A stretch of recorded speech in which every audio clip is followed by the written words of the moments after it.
Hi, I'm Jane Marks, and this is From the Heart. Well, as we continue to grapple with the effects of COVID-19 symptoms and the country's racial reckoning, the return of sports is a welcome distraction and a return to normalcy for many of us. Well, professional sports are in full swing, but for those of us in the South, the return of college football in August will be particularly special. And that's because our Florida A&M Rattlers, who in 2019 finished this year with the best overall record in the MEAC and across the HBCUs under the leadership of one Coach Willie Simmons. Coach Willie Simmons has been credited with revitalizing this FAMU program and bringing a renewed direction, which he has inspired so many of his players as well as fans. Coach Simmons was previously the head coach of Prairie View, and prior to that he served as the offensive coordinator at Alcorn State. Coach Simmons, thank you so much for joining us today. We are just delighted to have you here. And so, Coach, for many of us, sports has always offered kind of a welcome escape from politics and certainly the pandemic. And so, we're coming together, and I think for the first time when we look at sports, I think both people from across the aisles can take a look at that with simply the passion for the sport and nothing else. But since the killings of George Floyd and Ahmaud Arbery and certainly Andrew Brown and Breonna Taylor, so many of us understand that sports is tied to there's a link between sports and social justice. So as a coach, you're coming back to a season. These players have experienced this. Does this change your approach to coaching? Well, I don't think it necessarily changes my approach. First off, great to be on and glad to be here in this beautiful setting. But it just makes us as coaches understand the platform that we have. Mm-hmm. Ever since I got into the profession, I've tried to encourage our young men to utilize their voices. When I played football, I understood the platform that I had. I saw that my words resonated a little bit more than maybe a regular student's words. Mm-hmm. And so our men today have that same type of impact. And I think even more so in today's climate. And when you look at the professional athletes and how open they are about the social injustices and the things that are going on around us. So for us as coaches, I think it's really opened our eyes. This pandemic and everything that happened last year mm-hmm. has really made us realize that we have a larger platform aside from just winning football games. It's incumbent upon us to encourage our young men to utilize the voices that they have with the platforms that they've been given, as well as us as football coaches also. It's interesting to me because you bring a unique perspective. You, sir, are the father of 6 children. And so, like fathers, shepherding their children, do you feel a keener sense of responsibility since these most recent events? Well, as parents, I think we've always looked inward to make sure that we're providing our children with the best opportunities to be successful. Mm-hmm. And so my wife and I, we talk all the time about the being positive role models, about them seeing us be out in the community.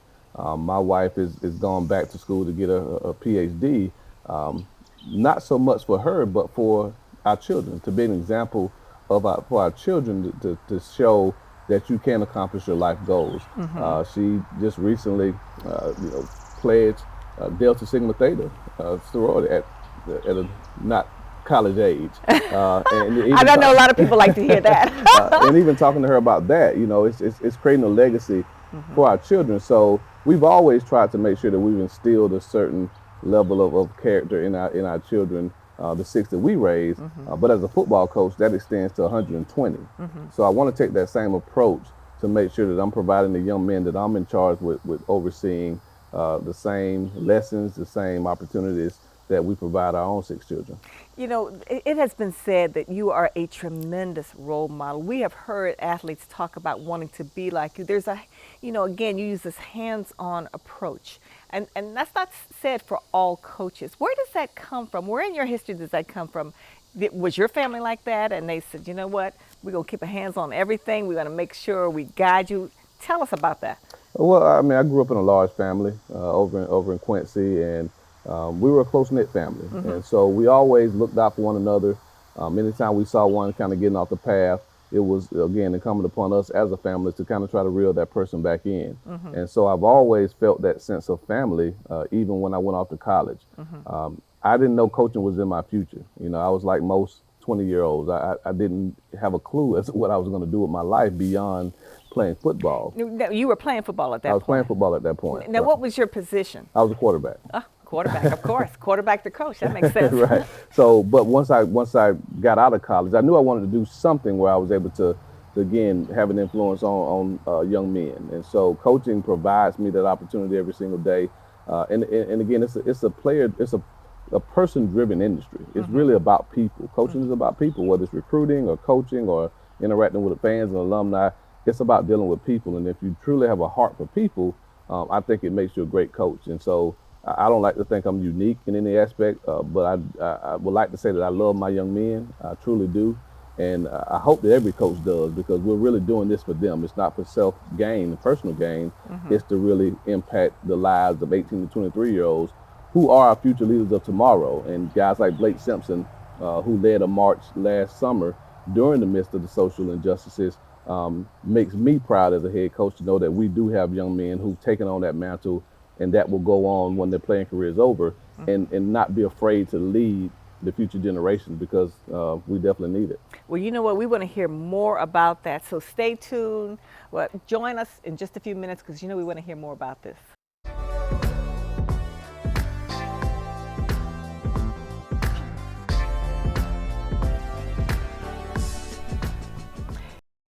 Welcome back. We're discussing the return of football with Coach Simmons, and we know you find this as fascinating as we do.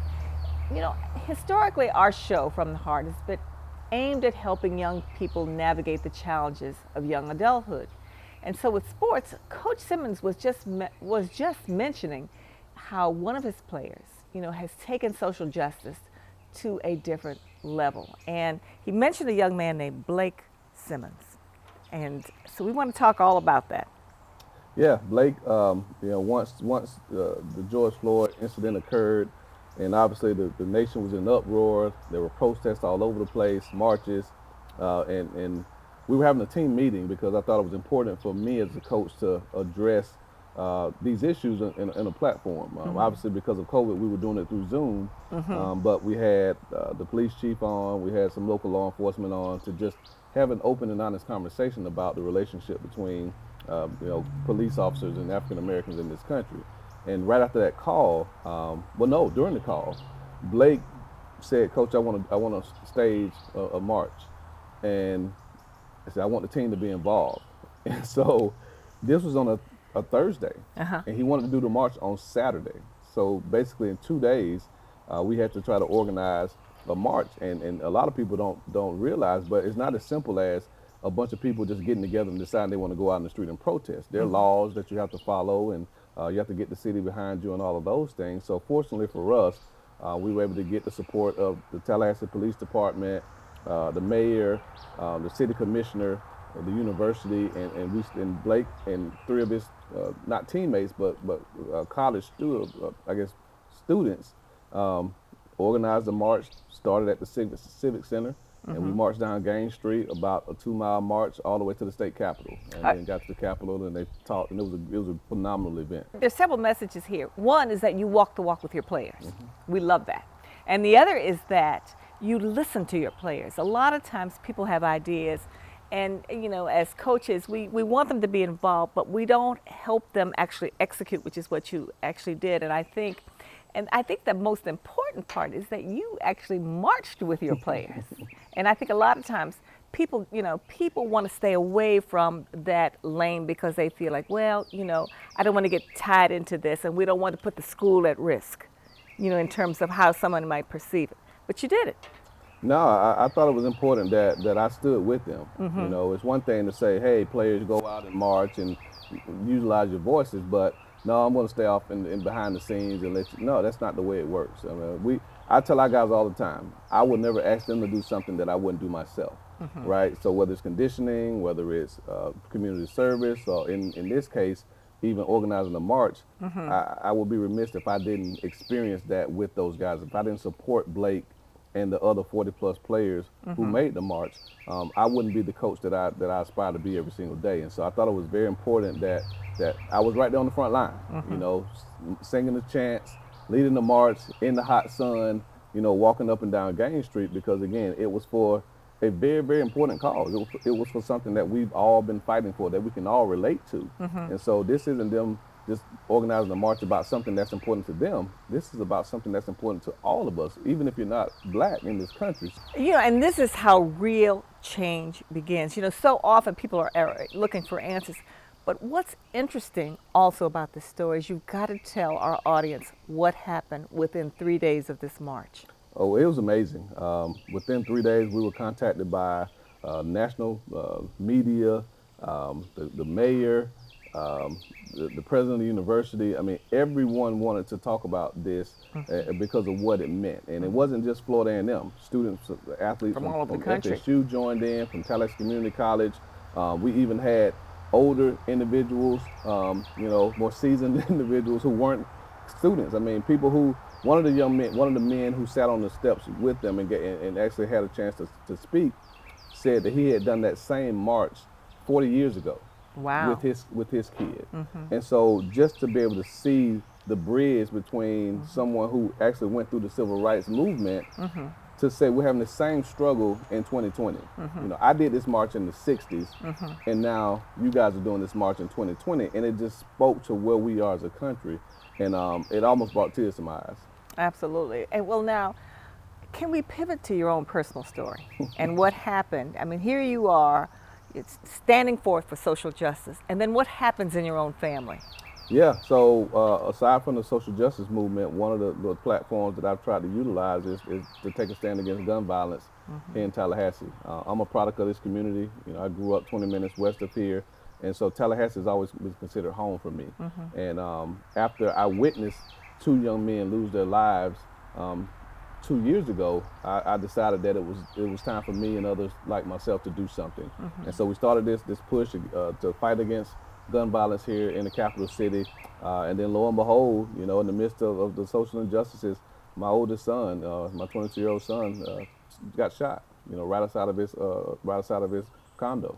And so, fortunately, he was able to pull through, and he's back to normal, so to speak, and doing phenomenally well. Has no side effects from the injury, but it just goes to show that it doesn't pick and choose. You know, none of us are immune to the effects of social injustice or gun violence or all the other issues that are affecting our communities. And I think the fact that the head football coach's son took a bullet when he wasn't doing something that he wasn't supposed to be doing. He wasn't out, you know, doing bad things. He was walking his dog. Simply being black. He's being Right. black and walking his dog, and you know, took a bullet. And so again, that really just, I think, resonated with everything that we've been dealing with here. But you know, I never wanted to make it about us and about me and my family. So we were very isolated throughout the incident, because again, we wanted to be careful that the attention didn't shift to us. It's about the larger issue, which is gun violence in Tallahassee, and we still have to do a lot to rectify this problem. Well, not just in Tallahassee, in this whole country. And Right. I think what this story says at this point is that, you know, you could have taken this particular situation, which would have been a crisis for most families, and said, you know what, I've got to shut things down. But instead, because I followed the story, and I thought it was amazing how you responded to that critical event. For most people, it would have been traumatic and it would have taken them under, but not in this case. It just became part of the story, but a minimal part of the story as opposed to the big part of the story. Right.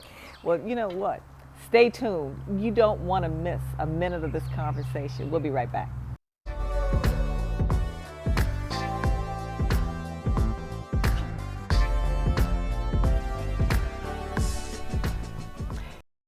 We're back. And, you know, we're talking about gun violence and the message here, and the message from one very powerful coach. So, Coach, I want you to pick up where we just left off, and how this message is not only personal, but certainly, you know, having gone through this experience, you know, what you were saying was that you kept it small, and because of your concerns about the bigger community. So, you know, again, in talking to other coaches throughout this nation, what would your advice be with regards to gun violence and how they approach it? Well, I think it all starts with education. I think as coaches, we have a huge platform. We're in homes, throughout the year. We're on TV, we're doing interviews. And so we have a huge platform, whether you're in a collegiate coach or a professional coach.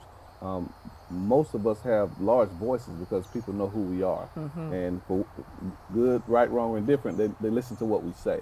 And so this platform that we have to talk about issues such as gun violence is, to me, it's so important that we do address it. And I would simply say, let's educate not only our young men that we coach, but those in the community that we have a chance to influence. So one of the first things that we did after the young men, not my son, but the young men that my wife and I witnessed, be shot, we got some influential members throughout the community, attorneys, politicians, radio personalities, and we walked through the local neighborhoods. And we wanted to hear from the young people because oftentimes we feel we have the answers, but like you said, I listen to my players because they're the ones on the field. Right. They're the ones that have to go and make that tackle or make that throw. So I need to ask them what they're experiencing. I have a different perception on the sideline than they do out on the field. So I thought it was important that we go and talk to the 16 to 17, 18-year-olds and say, hey, what is going on here in Tallahassee? What is it that's causing so much turmoil between and disruption, the south side of town and midtown? What is it exactly? Why are you guys so afraid? Why do you feel the need to carry weapons and use those weapons? And so it was important for us to have those conversations. I'm a talker, and everybody knows I ask a lot of questions, but you notice I wasn't talking, and I'll tell you why I wasn't talking. I wasn't talking because this is a very powerful lesson. If I had a grandchild, because I'm married at this point, who wanted to be a football player and who wanted to have a coach for a model, this would certainly be the coach that I would choose. So we want you to stay tuned. We'll be right back. We've got so much more to talk about before we wrap up today.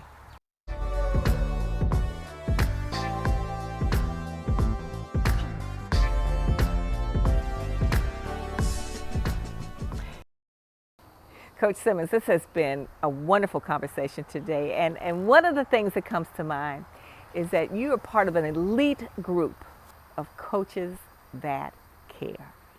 We had a chance recently to also interview Coach Hamilton from FSU. But what's interesting to me is that the similarities are profound, but more importantly, the uniqueness is also profound too. I think each of you bring a unique perspective and a perspective that connects so beautifully with your players. I feel like that your approach comes from a wealth of factors, not only from your history, but from your family, but from your own sense. Now, what kinds of life lessons, besides being a really sound adult, do you want your players to take from this experience? Because you were a football player, you became a coach, and you became quite a coach. I would say a hell of a coach, wouldn't you? Well, I think the main thing, and when you talk about Coach Hamilton, and I have a great amount of respect for him, it's authenticity. I think it's about knowing who you are, and when you know who you are, and not to preach, but whose you are, I think that gives you the foundation to be able to actually go out and help other people. Because, my upbringing, and I'm very blessed to have been raised by a mother who, kept me in the church, by a community that kept their arms around me, that wanted to see me go and do great things in life, knowing that I would in turn carry that over to the next generation, is what I've been so blessed about. So that's what we just try to instill in our young men. Where you are today only shapes you to be who you're going to be in the future, and then in turn, let's keep that cycle going. Because there's some 5 or 6 year old, and I tell my players this all the time, when you go home, there's some 5 or 6 year old who's looking up to you, who sees a guy that came up and that's in college that's doing great things, and they're going to kind of track your path, the same as I did for a guy like Charlie Ward. That's when I was a 7-year-old, 8-year-old, playing football, and at that age, I think 13, watching a guy like Charlie Ward lead Florida State to the national championship, but not so much about what he was doing on the football field, but to hear how they talked about him in the community. Character. That's one of the things you're talking about, character. And so that inspired me to say, yes, I have a gift of playing football, but he's using his for so much more. And that's what we're all charged with doing, because I was more than just a football player.